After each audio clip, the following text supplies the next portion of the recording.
Eu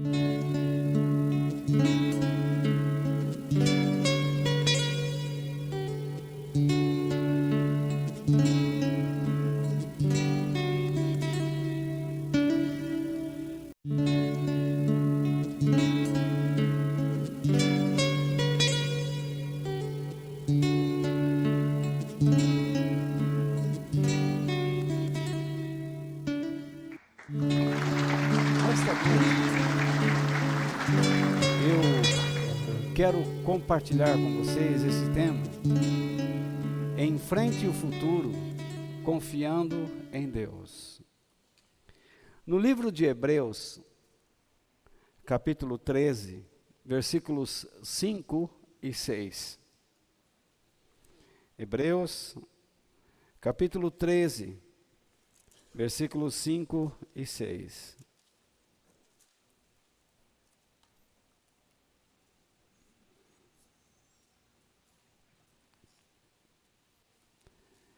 Quem achou, diga amém. Quem não achou, diga feliz 2017.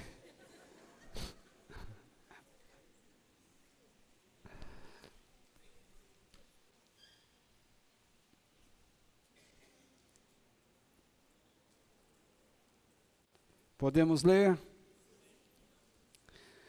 Nós usamos a versão da Nova Tradução da Linguagem de hoje.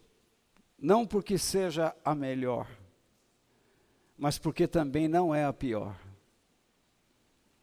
Todas elas têm seus defeitos.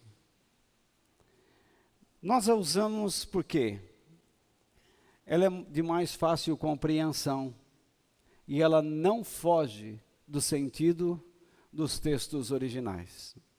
Porque ela é uma tradução direta do grego para o português. Então, Hebreus capítulo 13, versículos 5 e 6. Não se deixem dominar pelo amor ao dinheiro e fiquem satisfeitos com o que vocês têm, pois Deus disse: eu nunca os deixarei e jamais os abandonarei. Portanto, sejamos corajosos e afirmemos: o Senhor é quem me ajuda, e eu não tenho medo. Que mal pode alguém me fazer? Amém. Vocês já repararam como o tempo corre? Há poucos dias nós iniciamos 2017 e já quase não nos lembramos dos fogos de artifício, das nossas celebrações em família, das comemorações.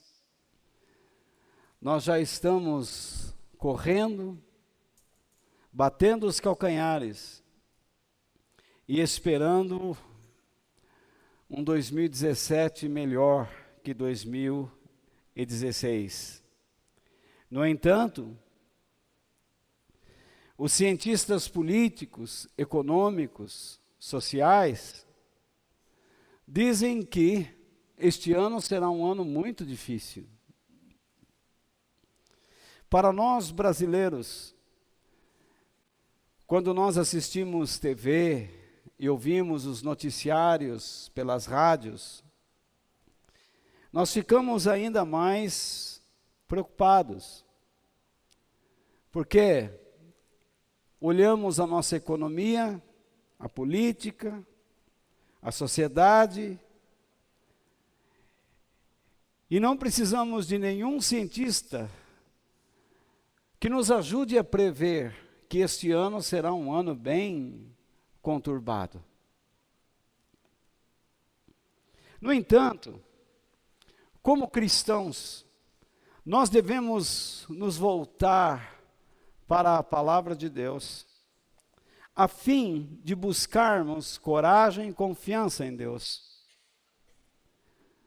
para que, confiando nele, sejamos fiéis e obedientes aos seus princípios.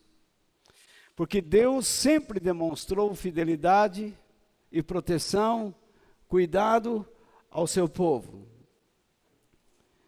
Quando nós lemos a Bíblia, ou qualquer texto da Bíblia, o primeiro pensamento que vem, pelo menos à minha mente, é este: por que esse texto foi escrito? Nós não podemos simplesmente pegar um texto da Bíblia e achar que ali está uma verdade absoluta. Nós temos que entender a razão, até mesmo histórica, cultural, geográfica, do porquê aquele texto está onde está. Então, por que o autor da carta aos Hebreus escreveu que nós não devemos ser dominados pelo amor ao dinheiro, que nós devemos estar satisfeitos com o que temos e acreditarmos que Deus nunca nos abandonará e nunca nos deixará?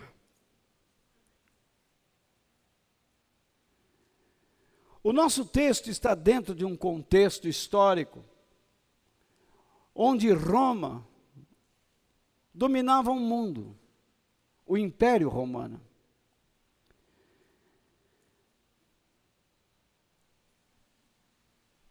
E na Palestina, como hoje, sempre foi um barril de pólvora ali. Então Roma mandava governantes para controlar a situação, porque os líderes religiosos eram muito radicais. Basta ver o que fizeram com Jesus. Muitos judeus estavam se convertendo ao cristianismo. Quando ensinavam para eles as passagens do Velho Testamento e mostravam que elas falavam acerca de Cristo Jesus, do Messias para eles e de Cristo para nós. Porque Messias e Cristo significa a mesma coisa, o ungido de Deus. Só que Messias é uma palavra hebraica e Cristo, Christos, é uma palavra grega. Messiá é uma palavra hebraica. Então, quando um judeu se entregava a Cristo, imagine os problemas que eles teriam que enfrentar. Quando você passou a ler a Bíblia, o que seus colegas e parentes comentaram em viva voz? Alguém pode me dizer em voz alta o que ouviu? Você vai se tornar um ignorante? Ou você está seguindo a Bíblia porque é um ignorante? Alguém mais?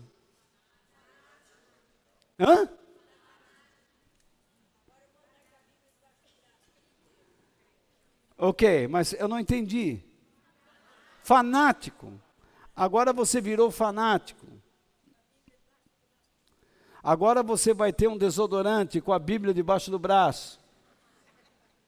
Alguém mais? Oi?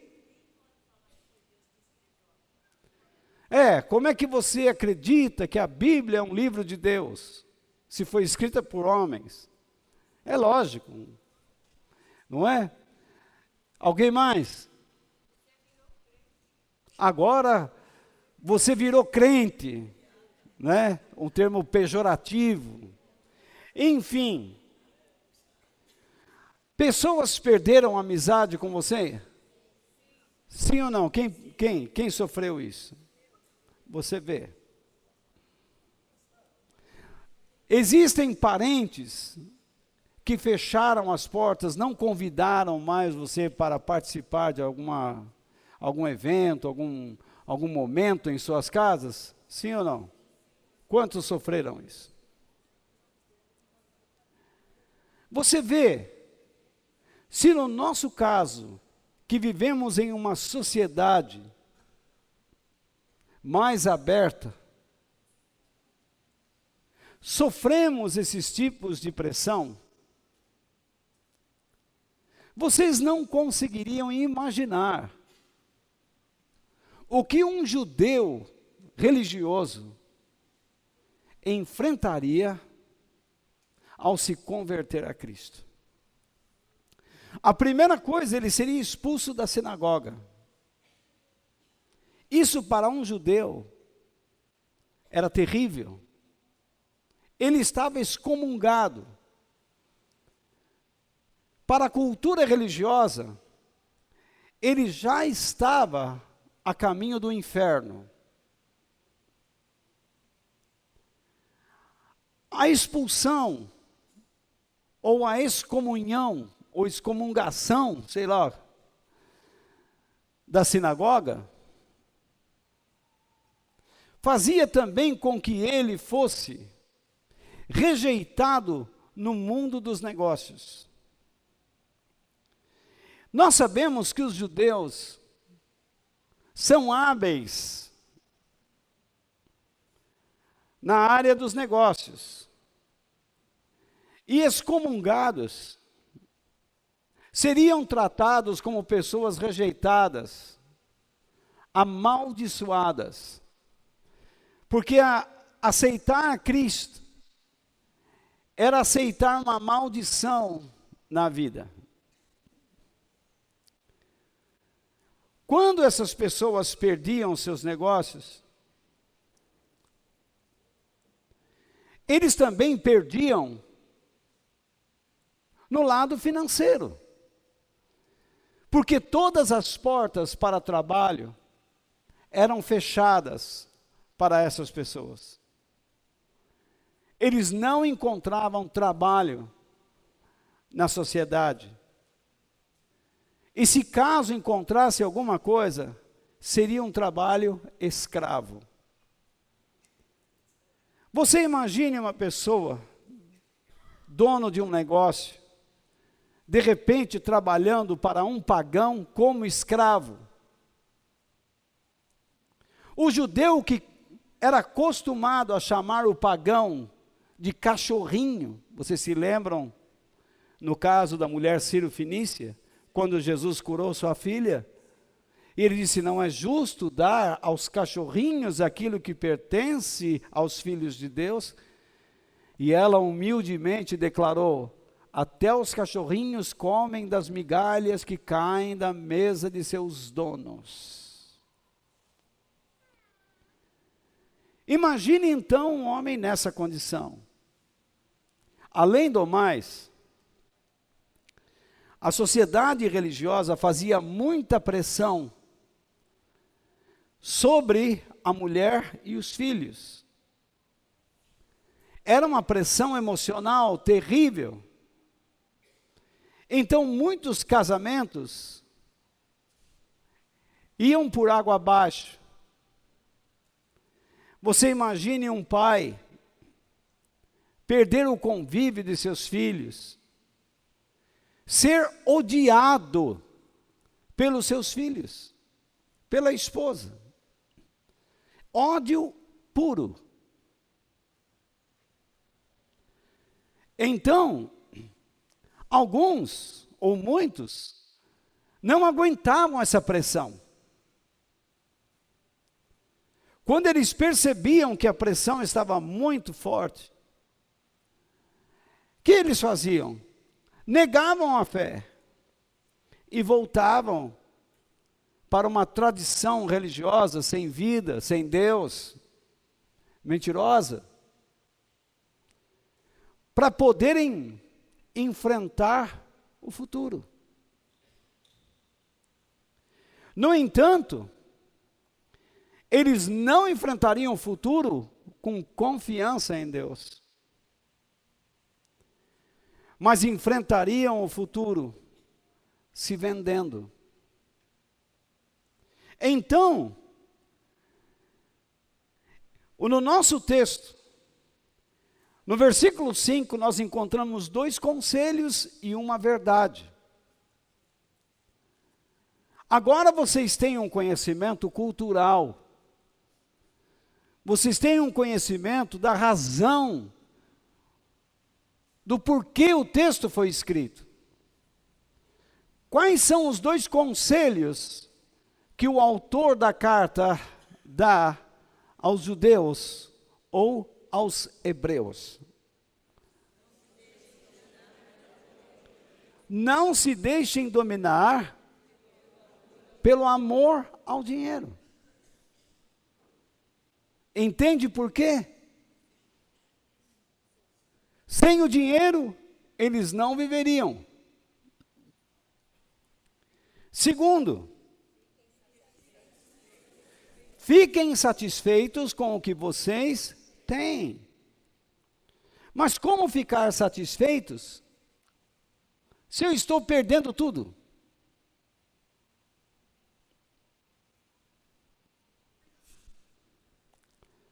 E qual é a verdade que ele estabelece?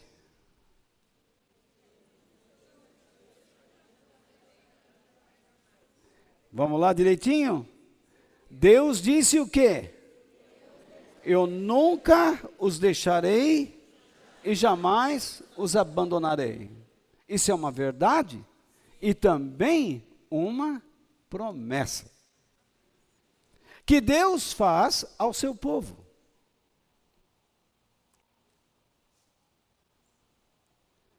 Há pessoas que quando lhes falta R$1.000, eles entram em desespero. Imagine quando você está perdendo tudo. Quando os seus negócios não estão avançando como de costume. O que você espera desse ano? Nós estamos no último fim de semana de janeiro. E ainda há tempo para falar sobre 2017. Ainda você tem esperança que esse ano será melhor que o que passou? Para alguns, será. Para outros, não. E outros ainda terão que andar na corda bamba.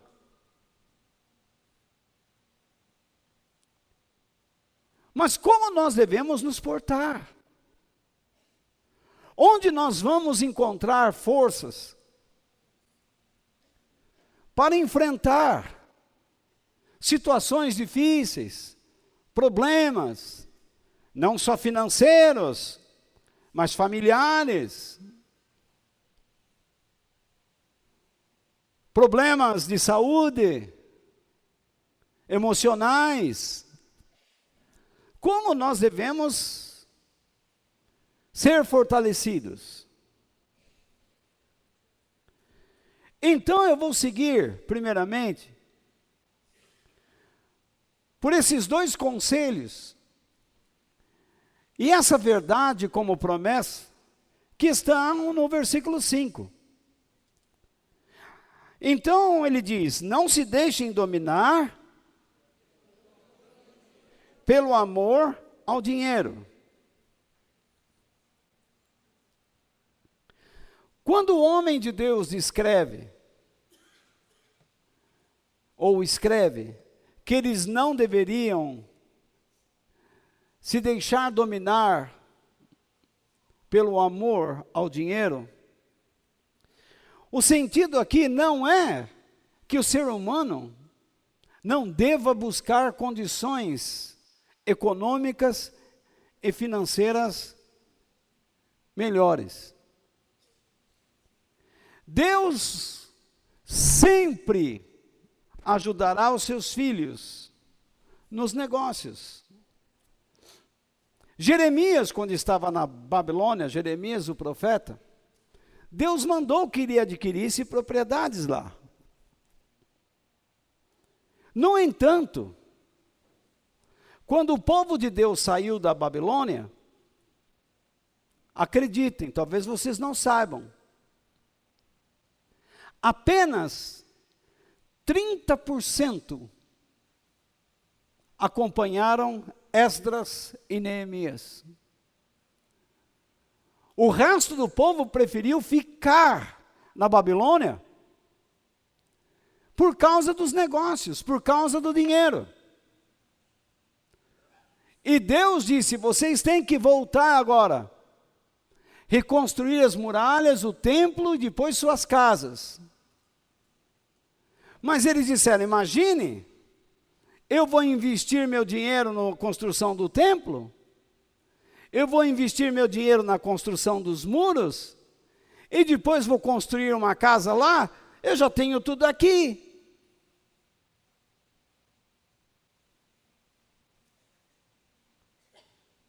E eles desobedeceram a Deus. E foram punidos. Porque lá na frente, os medos e persas, liderados por Ciro, invadiram a Babilônia. E tomaram posse, destruíram, mataram seu rei Belsazar. Lembra da mão na parede? Lembram da passagem? Ciro invadiu a Babilônia por baixo das muralhas, pelos rios, que era o ponto fraco da cidade. De modo que aqueles que obedeceram a Deus e voltaram para Israel foram abençoados por Deus. Mas aqueles que demonstraram um espírito mesquinho, com medo de dar o que era de Deus a ele, perderam até o que não tinham. E é isso que ocorre conosco. Todos nós precisamos de dinheiro para sobreviver. Mas o perigo não está no dinheiro, mas na forma como nós nos emocionamos com ele. Na forma como nós lidamos com ele. Porque nós podemos vender a nossa alma a ele. O dinheiro nos ajuda em muito. Sem dinheiro, nós não manteríamos esse lugar.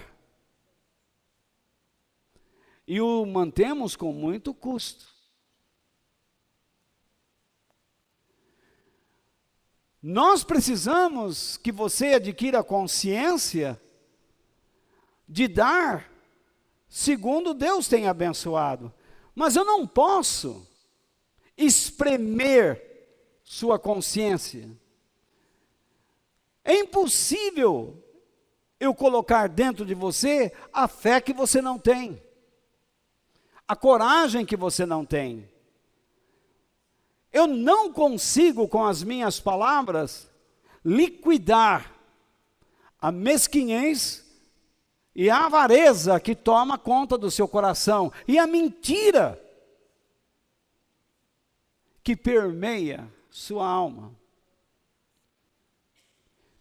Somente o Espírito Santo de Deus pode mostrar que nós estamos fazendo a vontade de Deus e procurando cumprir sua vontade nesta terra, neste lugar, ou através deste lugar.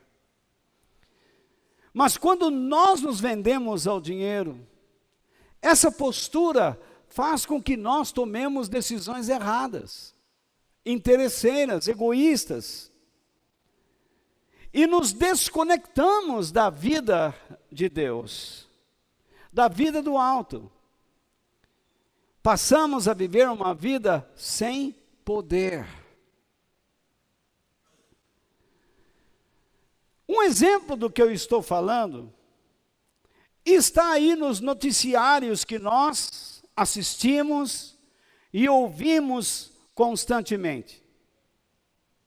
Veja o exemplo deste senhor, que eu não vou mencionar seu nome, que está sendo procurado pela Interpol.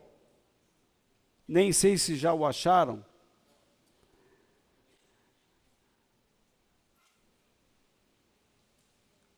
homem que possuía 90 bilhões de dólares. Você pode imaginar o que você faria com 1 bilhão de dólares?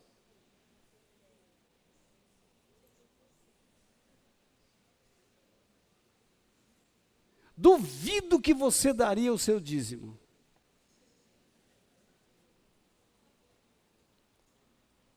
Duvido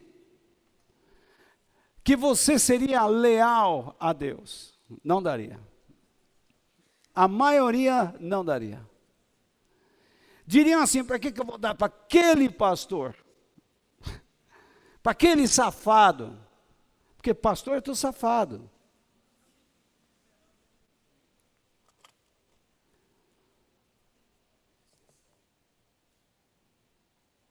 Mas 90 bi, como é que ele consegue viajar nas vésperas da prisão?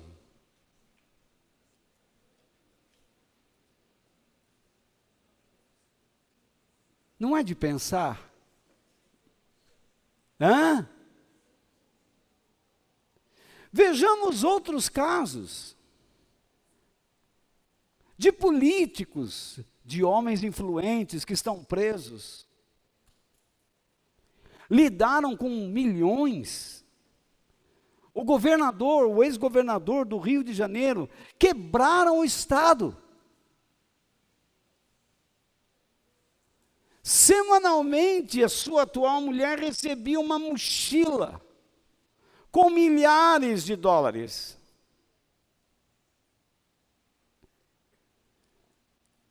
E era um poço sem fundo, uma ganância insaciável. Isso é próprio de quem não conhece a vontade de Deus. E é próprio de uma pessoa tola, burra, que não percebe que este mundo está agonizando, geologicamente, que nós não temos muito tempo aqui, talvez os nossos netos vão sofrer terrivelmente os efeitos do aquecimento global, que o Trump diz que não tem.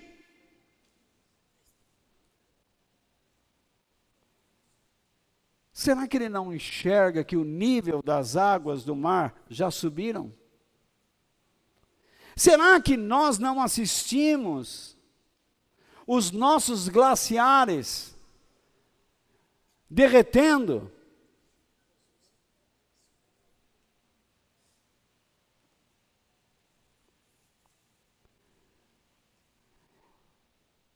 Olha as mudanças climáticas que nós estamos experimentando na nossa região sudeste.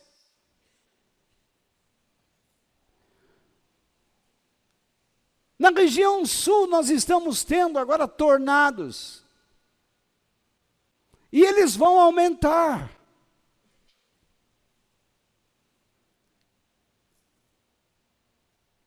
Com certeza vão. O índice de terremotos, maremotos, tsunamis. Será que uma pessoa precisa buscar cada vez mais? O que ela vai fazer com tanto dinheiro?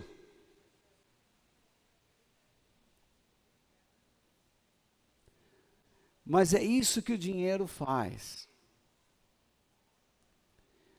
O efeito dele é o mesmo da vitrine do shopping center.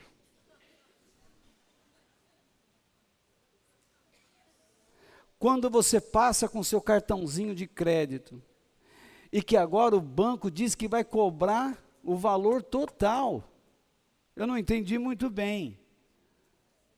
Não dá mais para parcelar, é isso? Preciso ver direito. Ferraram a gente.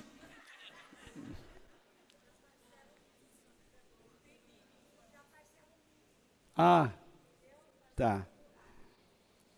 Enfim, eu gostaria de mostrar a vocês 2 textos bíblicos. Eu vou colocar aqui, para a gente não perder tempo.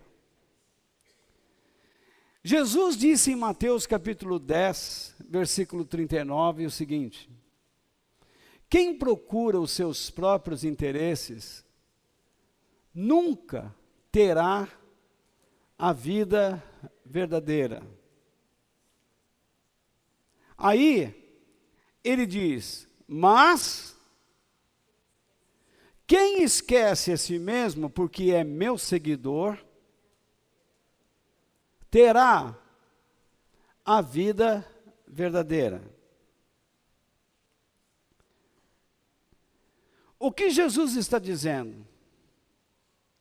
Ele nos incentiva a tomarmos decisões por motivos morais corretos. Porque quando nós buscamos interesses egoístas, fatalmente tomaremos decisões imorais ou decisões incorretas, que não apenas afetarão a terceiros, mas também complicarão nossas vidas. O fato está aí. Pegaram tanto dinheiro, e agora nós vemos policiais que não recebem seu salário. Nós vemos servidores que não recebem seus salários. Nós vemos professores que não recebem seus salários.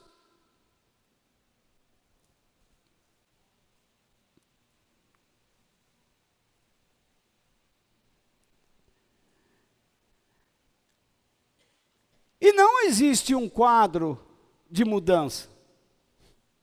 Convenhamos.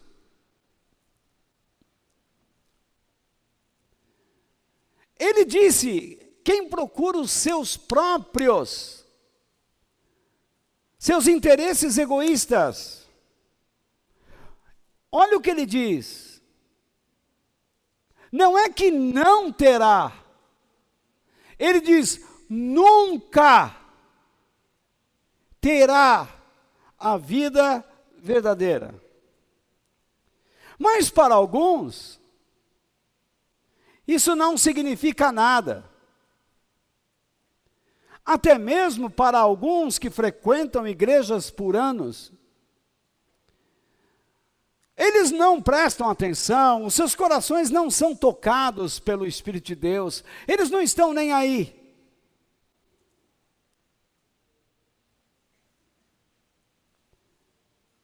Mas eu preciso perguntar, quem é aquele que esquece de si mesmo? O que significa esquecer de si mesmo? Significa abandonar a vida? Claro que não. Em primeiro lugar, aquele que esquece de si mesmo, assim o faz porque ele se tornou um discípulo, seguidor ou aprendiz de Jesus Cristo. Esquecer de si mesmo significa que as minhas ações têm que ser colocadas sob seu critério, critério do Senhor.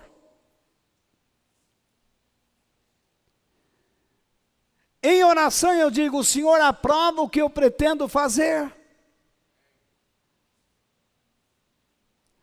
Eu estarei sendo útil ao reino de Deus e à sociedade. Eu estarei sendo útil a Deus e à minha família, aos meus filhos. Eu estarei dando um bom exemplo.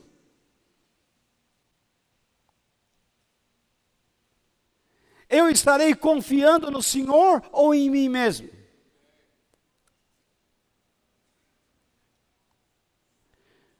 O segundo texto foi escrito por Paulo.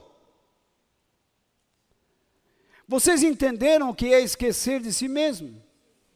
Não é viver a vida passivamente, aceitando tudo o que acontece, mas é colocando nossos desejos, nossas aptidões, aspirações, debaixo do crivo de Deus.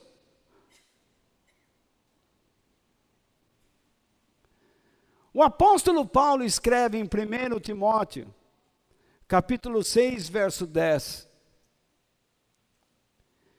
Pois o amor ao dinheiro é uma fonte de todos os tipos de males.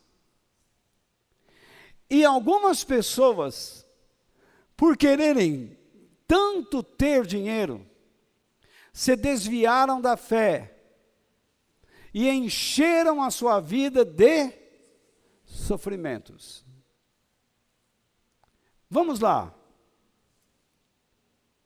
O amor do dinheiro, o amor ao dinheiro, se torna no quê? Repare no texto. Uma fonte que resulta no quê? Em todos os tipos de males.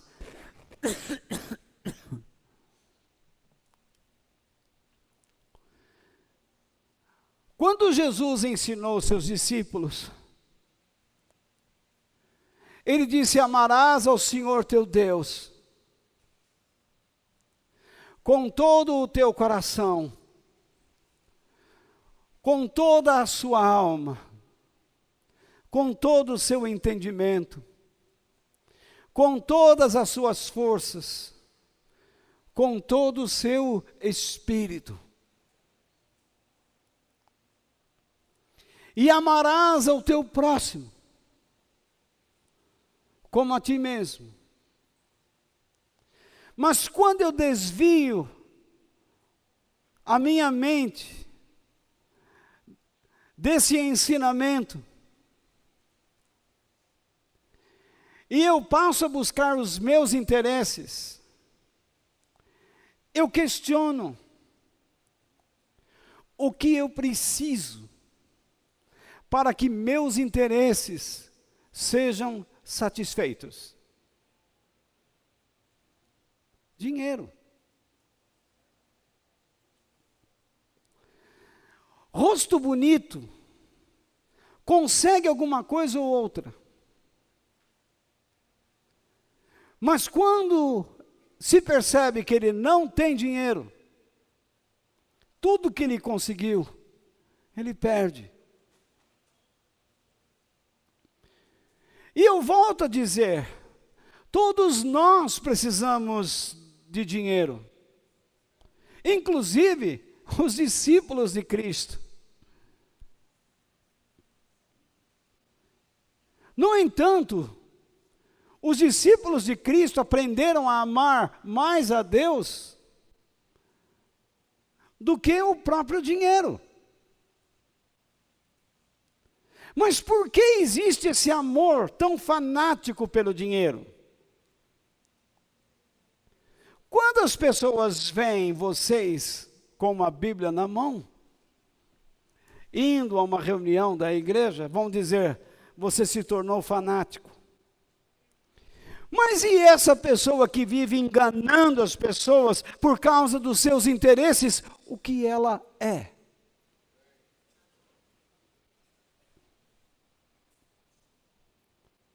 Vou mais longe.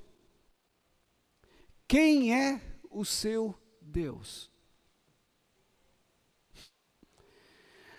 Quando uma pessoa ama a Deus, ela é incentivada a amar o seu próximo.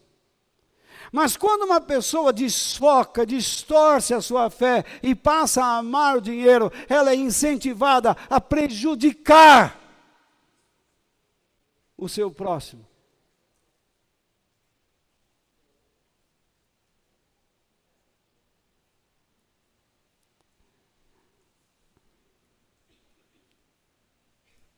Mas por que esse amor fanático, fanatizado ao dinheiro?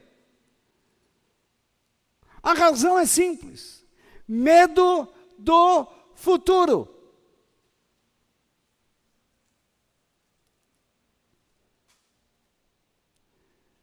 Eu não gostaria de perder meu carro, eu não gostaria de perder minha casa, nem você.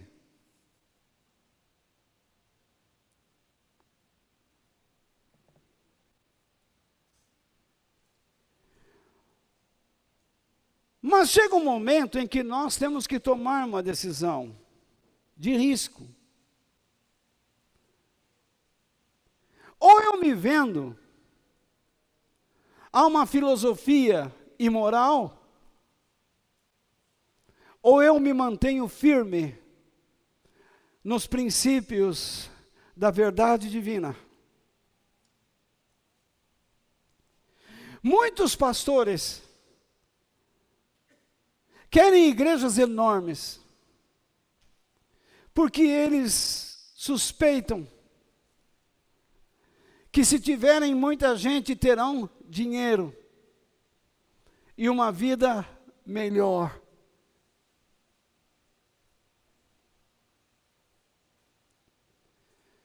Mas com toda certeza, a palavra de Deus é verdadeira. E algumas pessoas, por quererem tanto ter dinheiro, se desviaram da fé e encheram a sua vida de sofrimentos. Há pastores que não conseguem mais ensinar a Bíblia. Eles não estudam mais, não meditam mais. Eles ficam encontrando métodos para enganar as pessoas. Ainda que eles, por consciência morta, pensam não estarem enganando, mas ajudando as pessoas. Então, criamos dentro da igreja o óleo benzido, o sal, a água, o tijolo, a vassoura, o sabonete, a meia, a toalha, a camisa ensanguentada.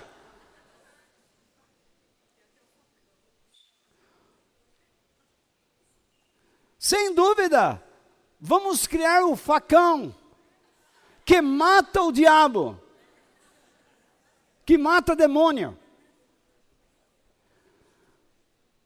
Enfim, cria-se uma metodologia que só pode vir de uma mente incrédula.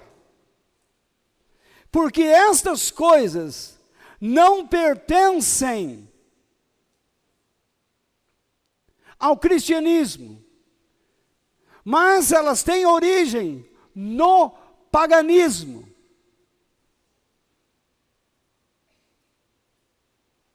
E sem sombra de dúvida, no misticismo, no ocultismo e na feitiçaria.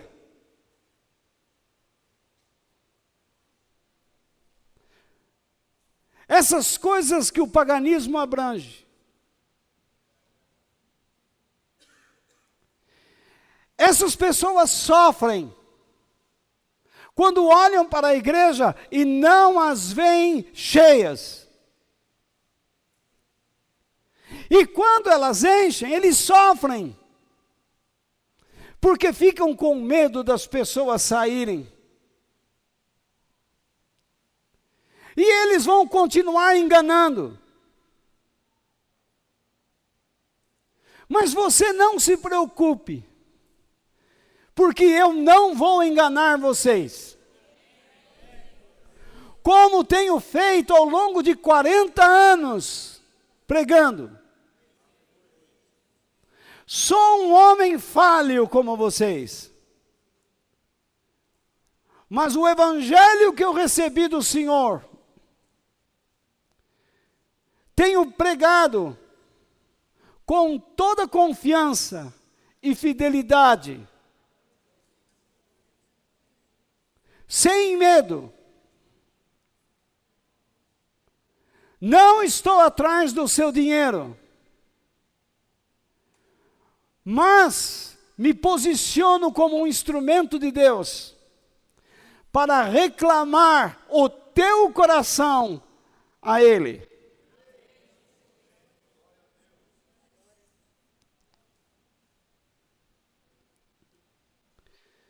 Uma pessoa que se caracteriza com medo do futuro, pelo medo do futuro, e se vende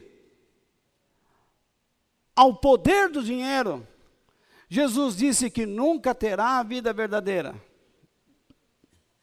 E, portanto, essa pessoa nunca terá comunhão com Deus. Ela pode fingir que possui um relacionamento com Ele,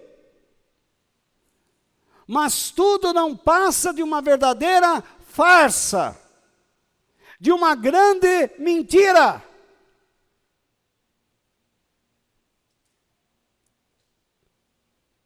Porque você não pode falar de uma vida confiante em Deus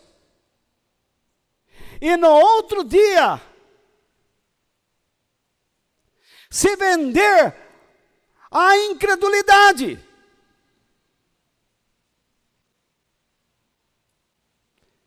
Isso é um disparate.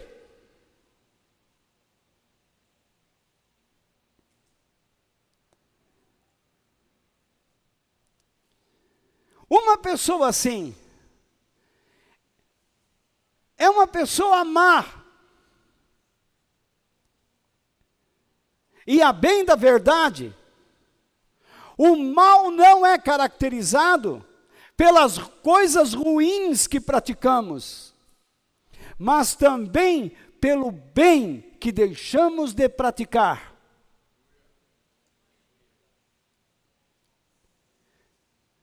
Segundo as Sagradas Escrituras, o bem que deve ser praticado é a vontade de Deus, que é boa, perfeita e agradável a Ele. Então, quando uma pessoa pratica a vontade de Deus, ela percebe que a vontade de Deus é boa e perfeita. E o que significa isso? Que ela é tanto útil para o reino de Deus, como para a sociedade. De modo que um discípulo verdadeiro revela que ama a Deus quando ele não tem intenções de prejudicar seu próximo.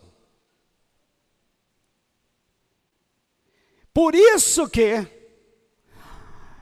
ao praticarmos o bem, agradamos a Deus.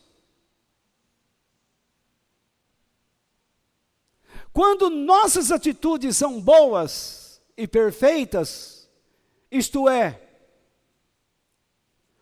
úteis ao reino de Deus em primeiro lugar, e à sociedade como em resposta da nossa fé em Deus,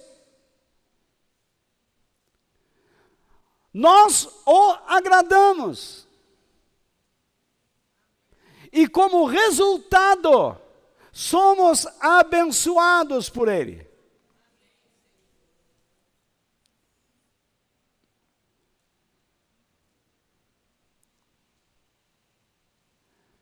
que é abençoar?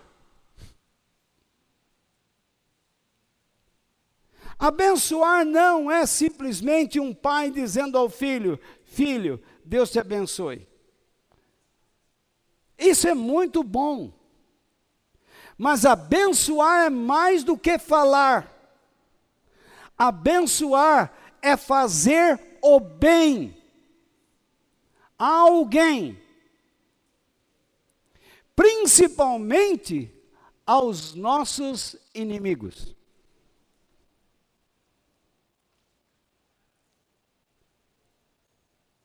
Como Deus nos abençoou? Quando ainda éramos inimigos dele. Ele não ficava lá do céu: ó, Deus te abençoe, te abençoe. Não! Ele desceu na terra na forma de homem, no corpo de Cristo, e revelou todo o seu amor. E o ser humano viu em Jesus a glória, a bondade, a graça, o poder, a misericórdia de Deus.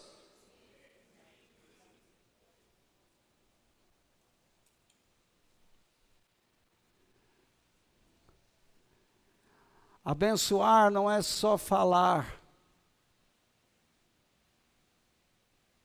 mas é fazer algo. Senão você não está abençoando ninguém. Por isso que Jesus disse: vão pelo mundo, preguem, ensinem, batizem, expulsem demônios, curem os doentes. Podemos resumir isso numa só palavra, ou numa só expressão: abençoem as pessoas. Vocês estão comigo ainda? Então, quando vivemos para agradar a Deus, seremos abençoados por Ele. É impossível não ser. Mas isto não significa que Deus nos dará riquezas.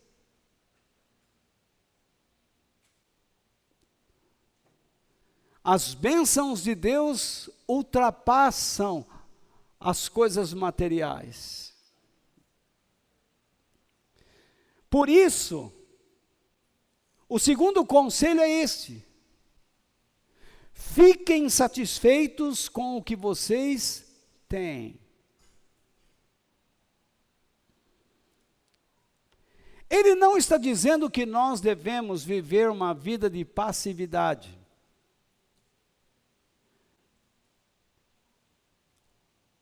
Há um setor da religião cristã que ensina que uma vida humilde, e eles compreendem a humildade como pobreza, é o maior sinal de fé em Deus. No entanto, eu discordo. Mas também não seria estúpido a ponto de dizer que se você se tornar uma pessoa rica, você é uma pessoa que ama a Deus e que é abençoado por Ele. Porque a Bíblia ensina que Deus fez o rico e também o pobre, cada um para um determinado fim. Há pessoas que nunca serão ricas, e há pessoas que nunca serão pobres.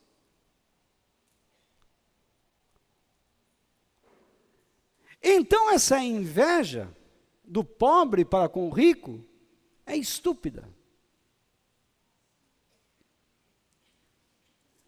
Mas essa atitude do rico em pisotear o pobre também é estúpida. O rico precisa ter a noção do porquê Deus lhe deu esta capacidade. E o pobre precisa ter noção do porquê Deus está mantendo sua vida naquela condição.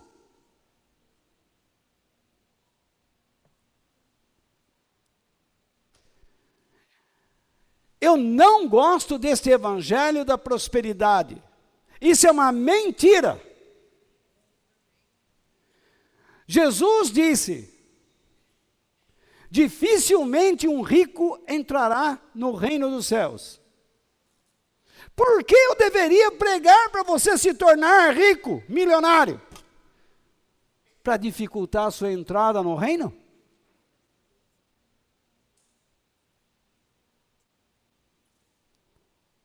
Se Deus quiser tornar você uma pessoa rica, Ele orientará você, dirigirá os seus caminhos, abrirá portas e fará com que você seja uma pessoa rica. Mas, da minha parte, cabe chamar-lhe a atenção, adverti-lo para que não abandone a sua fé e continue temente a Deus. Na pobreza, na riqueza, na saúde, na enfermidade, na alegria, na tristeza, até que a morte nos separe deste mundo.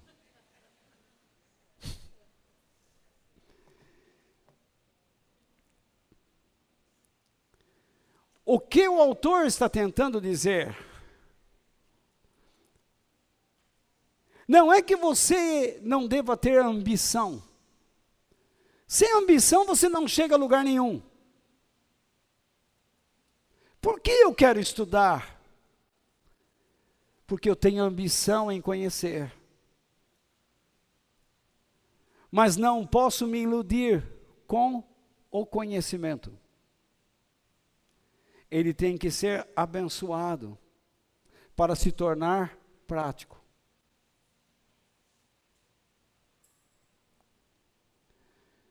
Por que você vai estudar? Porque você tem ambições.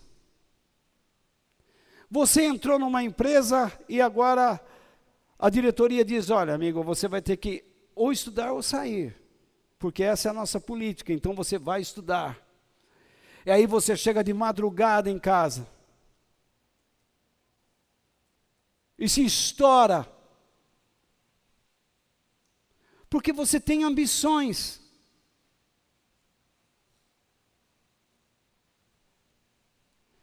Se você tem um negócio, você não quer ficar na mesmice, porque o mercado está mudando. Você tem que se preparar, estudar, porque senão você fica para trás. E quem sofre é a sua família. E Deus não abençoa? Claro. Mas não significa que você será um milionário. Se vier a ser, lembre-se de mim.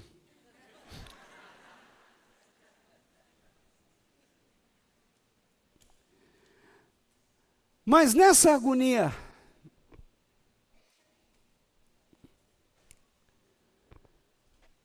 nesse corre-corre, nessa ganância,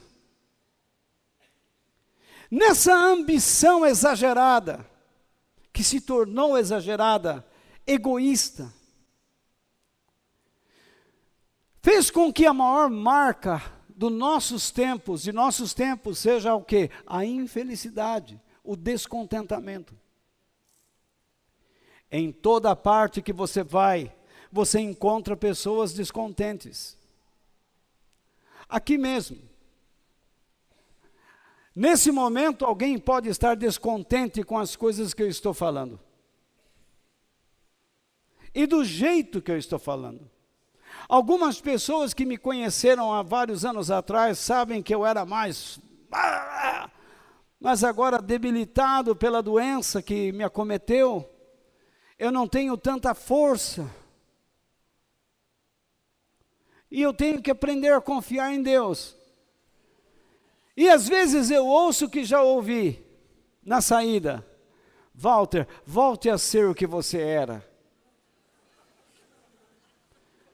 Só se você colocar sua boca no meu nariz e chupar meu câncer.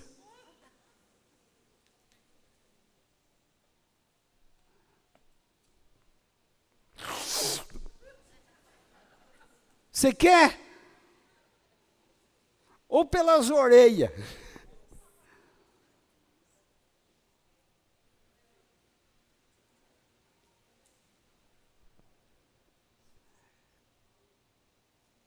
Então, eu posso ouvir coisas. Talvez você diga, aqui não acontece nada, não acontece milagres. Você que pensa. Os milagres não estão num terreiro. Os milagres estão no coração e no poder do nosso grande, poderoso e bom Deus.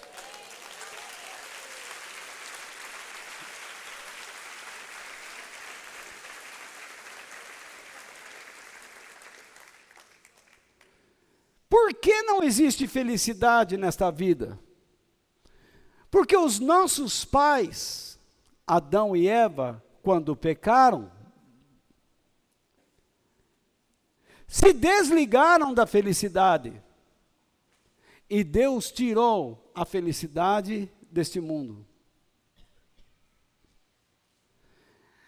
Eu às vezes encontro pessoas dizendo, eu tenho o direito de ser feliz. Então vai. Daqui 2 anos eu encontro essa pessoa infeliz. Eu pergunto a você, casamento traz felicidade?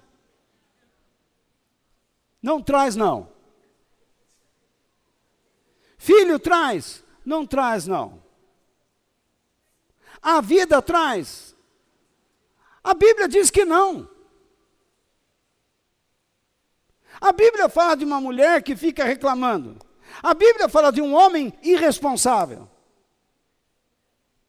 A Bíblia fala de adaptação. Desde quando adaptar-se é sinal de felicidade? Se você tem que se adaptar, é porque não tem felicidade. Ora, você sempre a estará buscando. No entanto,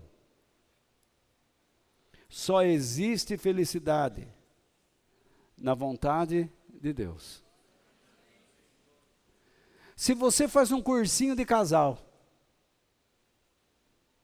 e fica lá tentando encontrar os seus defeitos para agradar a esposa e a esposa os defeitos para agradar o marido, vocês não vão chegar a lugar nenhum.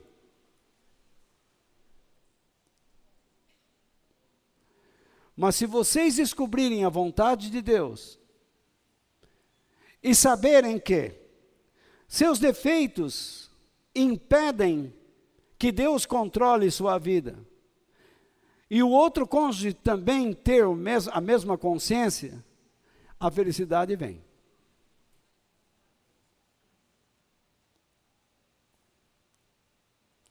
Um filho pode escutar o pai, meu filho, eu estou falando com você. Ele abaixa a cabeça. E ele não responde por educação, mas ele não é feliz. Ele diz lá dentro, se eu pudesse eu falaria tudo que esse homem é. Um mentiroso. Porque para mim ele vem com essa conversa moral, mas trata mal a minha mãe, meu irmão, minha irmã, minha prima, minha avó. Esse homem é terrível. Ou essa mulher. Mas quando ele traz o princípio de honrar pai e mãe, a felicidade vem a ele. Ainda que ele sofra. É por isso que a Bíblia diz que o cristão é capaz de sofrer e ser feliz.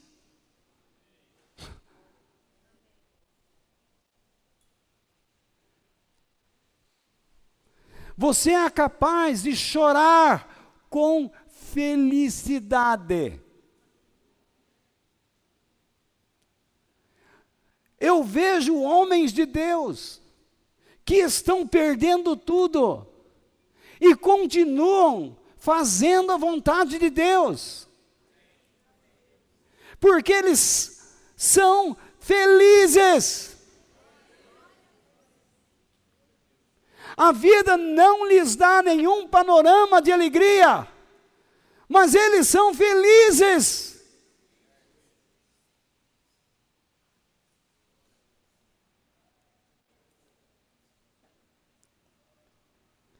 Há um homem na Bíblia que nos dá um grande exemplo. Seu nome é Jó. E ele disse, no capítulo 1, verso 21, ele está perdendo tudo. E ele diz, nu, nasci, sem nada, e sem nada vou morrer. O Senhor Deus, o Senhor deu, o Senhor tirou. Louvado seja o seu nome.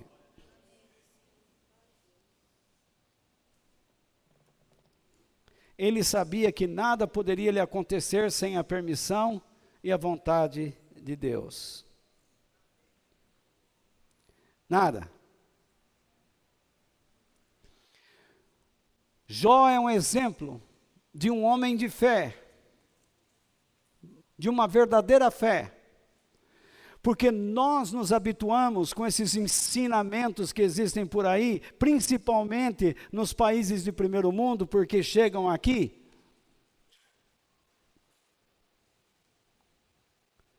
Você acredita em homens que estão pregando lá, e lá eles não são bem quistos pela maioria dos pastores que são influentes?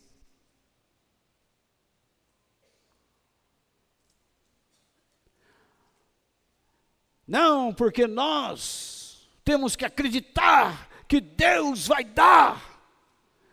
Por que não acreditar que Deus também pode tirar?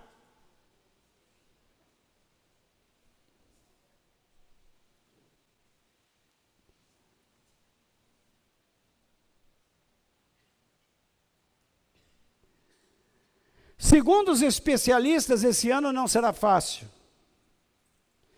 Mas nós estamos dispostos a não vendermos nossa alma aos nossos interesses pessoais, egoístas. Deus estava dizendo para Jó, Jó, o seu futuro não será fácil.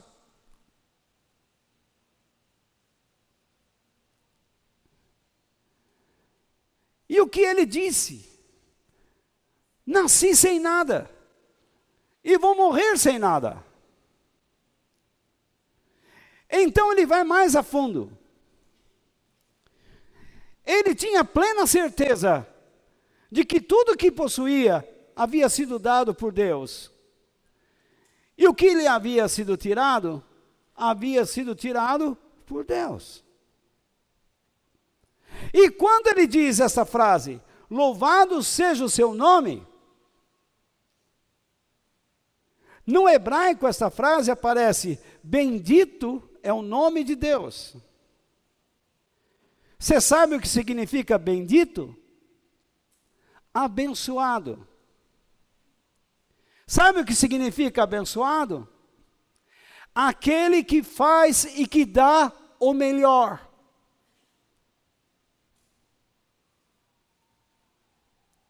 Jó está dizendo, Deus está fazendo o melhor na minha vida. Não é por isso que ele não vai ter algumas recaídas lá na frente.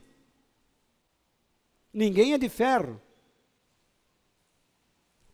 Mas logo ele volta à realidade, à consciência, a ponto de aconselhar aqueles amigos, entre aspas, e orar por eles.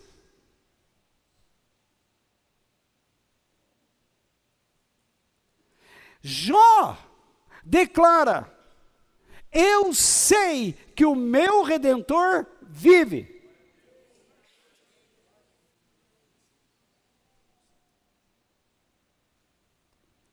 Portanto, meu irmão, não se desfaleça.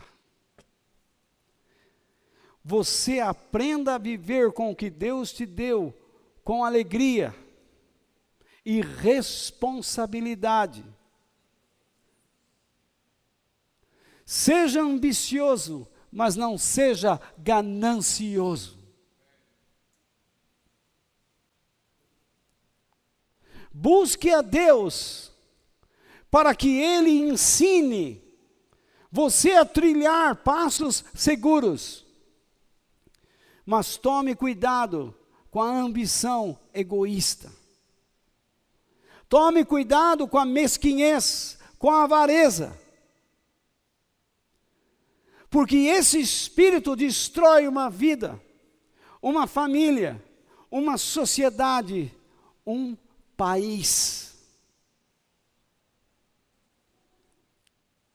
E então, a verdade como promessa diz: eu nunca os deixarei e jamais os abandonarei.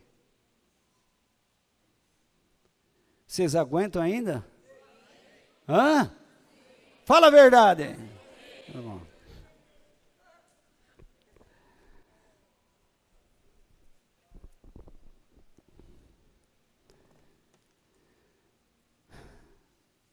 Quando ele usa esta frase, ele está fazendo uma menção de Deuteronômio capítulo 31. Não precisa abrir a Bíblia lá agora não, por favor. Se você está anotando, você vai anotar os versículos 1 ao 8 do capítulo 31 de Deuteronômio. Onde Moisés mostra ao povo quem será o seu sucessor. No caso, Josué. E ele diz a Josué, para que ele não temesse, para que ele não ficasse assustado, porque Deus daria nas suas mãos todos os cananeus, após cruzarem com o povo Jordão. E Moisés diz: Josué, Deus disse que nunca abandonará ou deixará o seu povo. Por isso você seja forte e seja corajoso. Ele disse isso a Josué. E Deus está dizendo para nós nesta noite. O ano será difícil, como também os tempos em que se aproximam a volta de Jesus serão tempos difíceis. Mas sejam fortes e corajosos. Eu nunca os deixarei, eu nunca os abandonarei.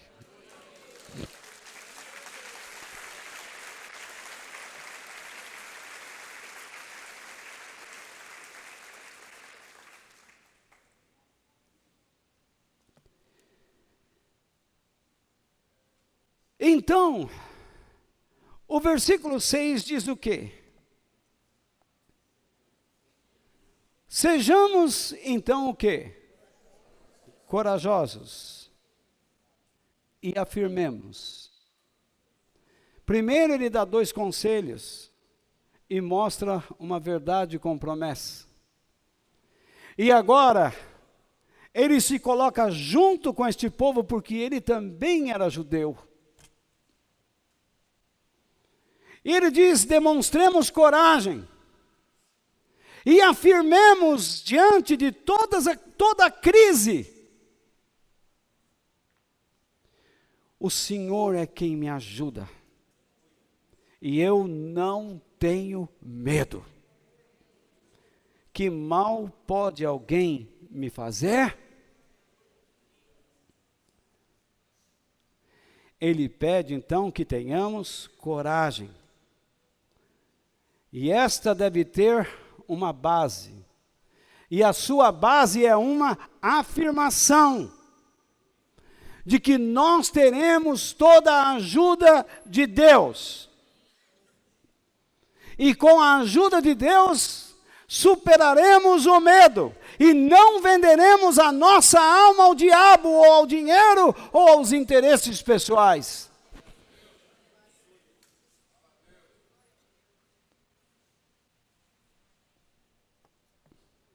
Não seremos corruptos, inimigos do bem.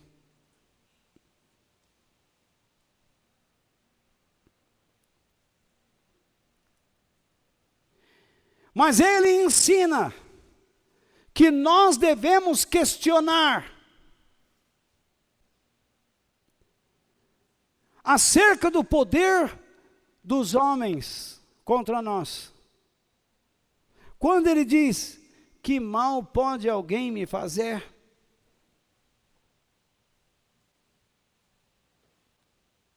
Por que você vai se vender? Por que você vai voltar atrás?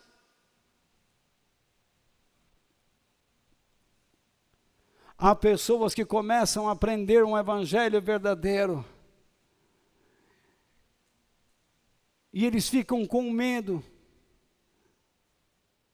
Há pastores que chegam a afirmar para pessoas que, assim, se você sair desta igreja, não desta, da igreja dele,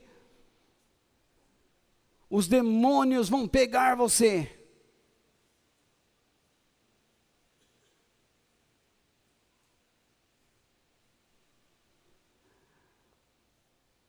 Não precisa ter medo, porque você já está escapando do pai deles.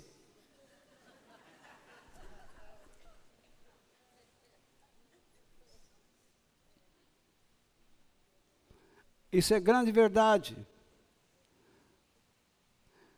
Você não tem que ter medo de aprender a verdade do Senhor, achando que você não tem poder. O poder está em você fazer a vontade de Deus, onde você trabalha, onde você estuda, onde você vive. Em ajudar as pessoas a conhecerem a graça de Deus.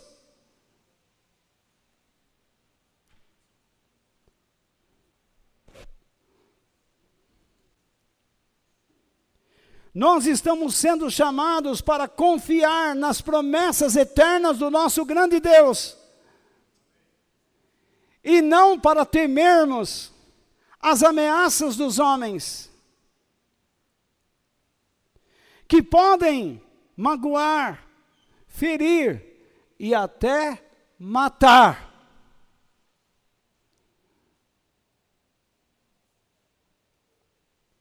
Vez ou outra vemos nos noticiários que um cristão foi assassinado. A semana passada um raio atingiu o centro de Campinas e queimou uma igreja.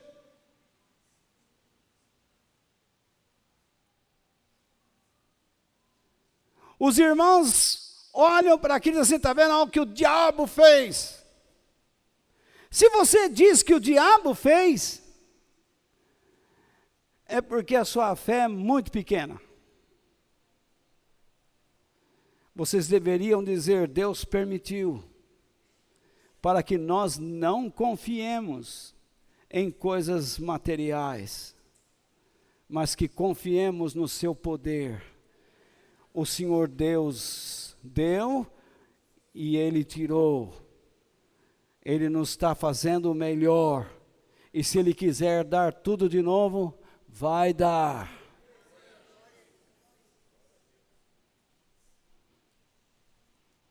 Eu fico pasmo ao ver a fé dos meus irmãos pentecostais. É do tamanho de um pernilongo. E é uma fé que produz uma chikungunya desgraçada. Cria alucinações, calafrios.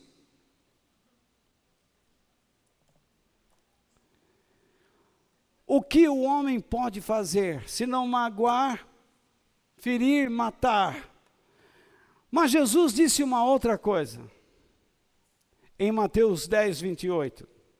Já vamos terminar, irmãos. Ele disse: não tenham medo daqueles que matam o corpo, mas não podem matar a alma. Porém, tenham medo de Deus, que pode destruir no inferno tanto a alma como o corpo.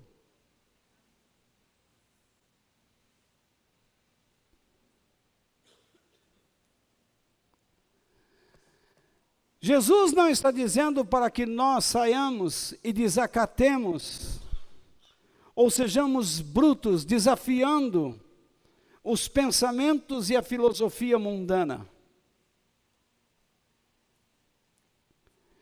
Mas ele está dizendo que quando nós obedecemos a Deus, podemos esperar perseguições e provocações. Mas que nós nunca revidemos o mal com o mal.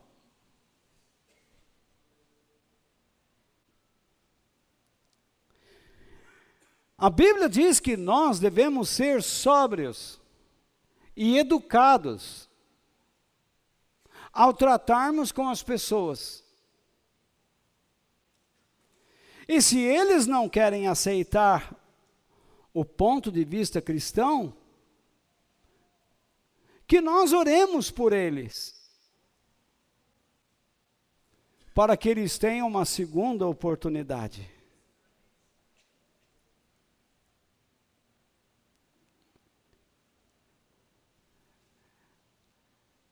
Eu tenho certeza da ajuda de Deus. Que na ajuda de Deus estão todos os recursos que eu e você precisamos para atravessar qualquer crise que possa vir sobre nós.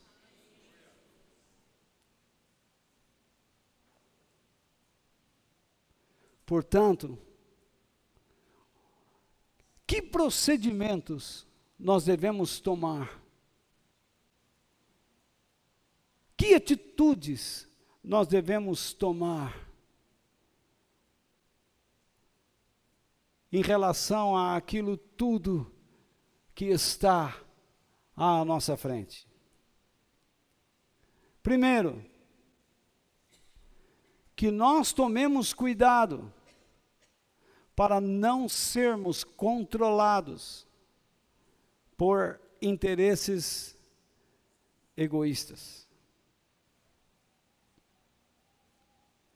Não permita que o seu coração seja controlado pelo egoísmo.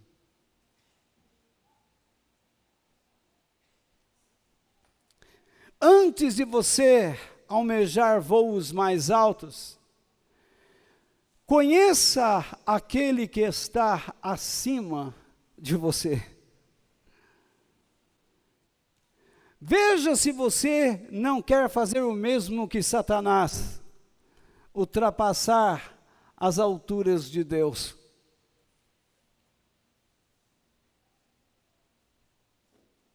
Estar acima dele. Contente-se em chegar até onde ele está. E a partir dali, receber suas orientações. Que nós desfrutemos com alegria e responsabilidade com relação a tudo que Deus nos tem dado. Não sei se eu acertei na frase aí, mas... Que nós sejamos responsáveis com relação àquilo que Deus nos tem dado. Sejamos alegres, pais, Tenham alegria em conversar com seus filhos, mas tenham conversas responsáveis. Tenham alegria de estarem empregados, mas sejam responsáveis. Tenham alegria de ter uma boa casa e um bom carro, mas sejam responsáveis. Tenham alegria pelo bom salário que você está recebendo, mas seja responsável.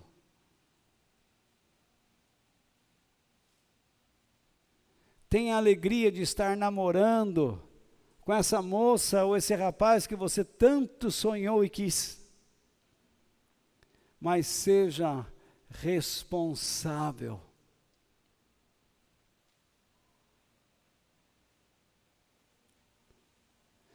Esteja alegre por estar numa igreja que quer ensinar você a amar a Deus e a respeitar a Deus, mas seja responsável. Que eu me alegre ao transmitir a palavra de Deus, mas que eu seja responsável.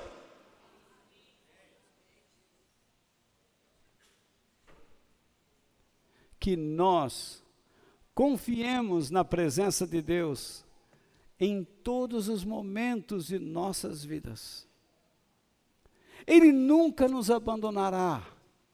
E isso significa que Ele nos ajudará, nos dará os recursos necessários.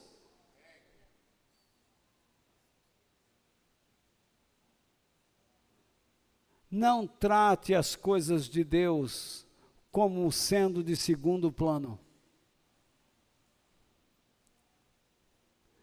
Porque é do reino de Deus que provém as bênçãos que você recebe.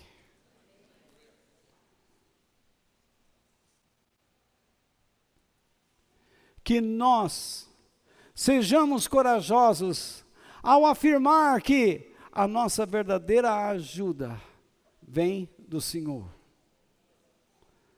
Ah, porque o fulano lá foi meu braço direito. O teu braço direito é Deus. A outra pessoa foi um instrumento do Senhor para abrir portas, para abençoar. E isso significa que Deus colocou uma pessoa no seu caminho para você cuidar e abençoar.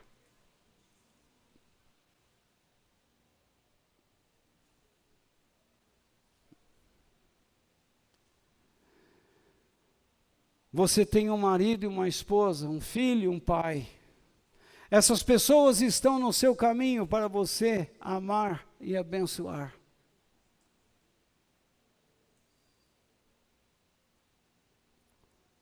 E se você não faz o melhor, você perde. Com toda certeza perde.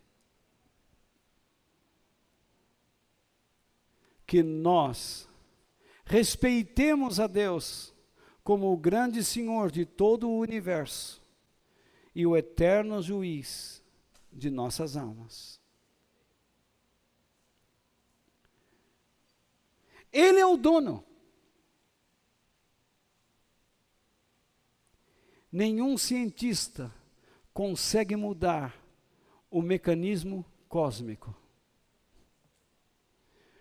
Mas Deus consegue fazer com que a Terra retroceda em um dia mais um quarto de dia.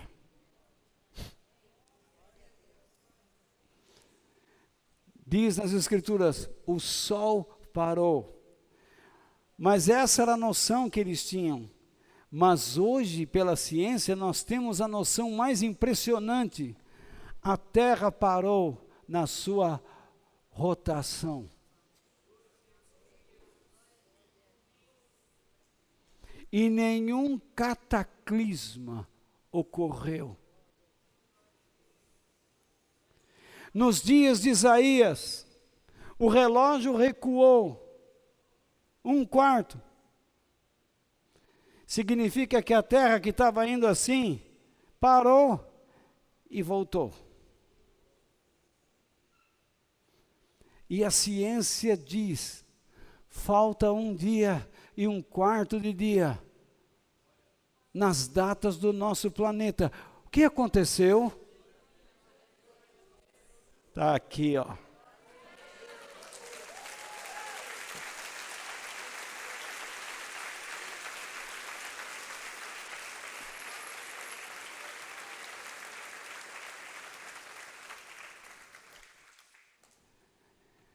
Deus é o Senhor do universo, mas Ele é o grande juiz.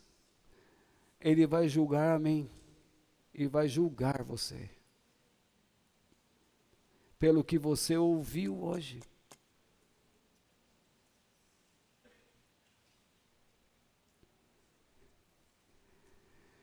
A minha esperança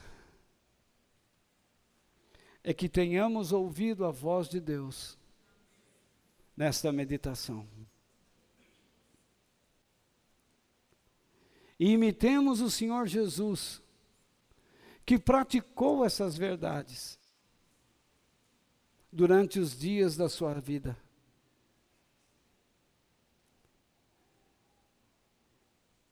Que disse o tempo todo: eu vim para ser morto, para ser um cordeiro em sacrifício. Eu vim para dar a minha vida em resgate de muitos.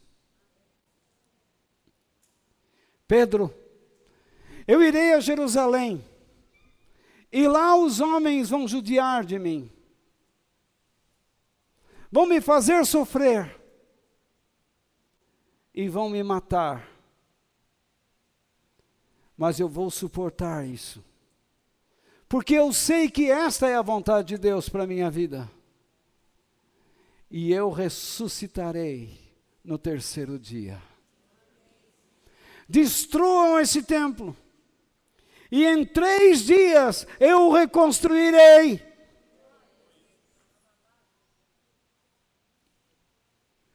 Jesus sofreu e morreu por nós. E não foi à toa. Com o seu exemplo, os nossos pais, apóstolos, aprenderam a sofrer e a superar a dor e a não pagar o mal com o mal, mas viveram no espírito da ressurreição para abençoar mesmo aqueles que se tornaram os seus maiores inimigos. Mas falta, essa pessoa falou mal de mim o tempo todo. Nós falamos mal de Deus a vida inteira, e Ele nos deu o Espírito Santo.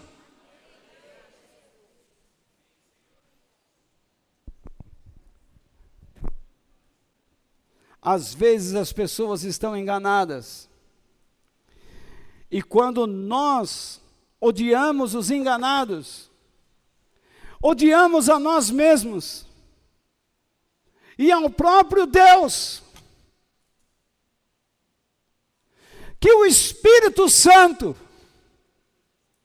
nos levante num espírito de ressurreição, assim como fez com Cristo, tirando-o de um lugar escuro, onde só havia o cheiro da morte, trazendo a vida.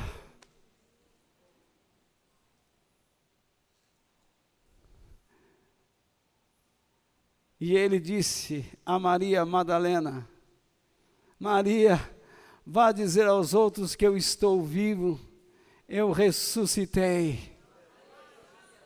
Minha igreja,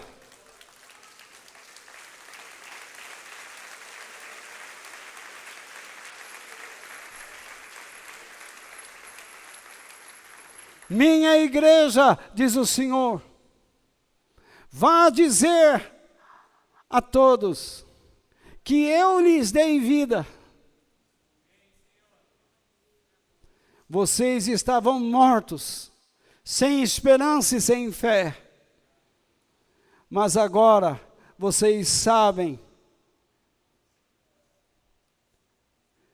que podem entregar seus caminhos ao teu Senhor, que o mais Ele fará.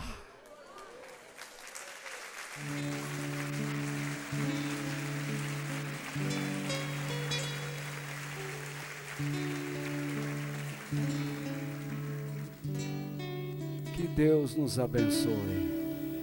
Quem no céu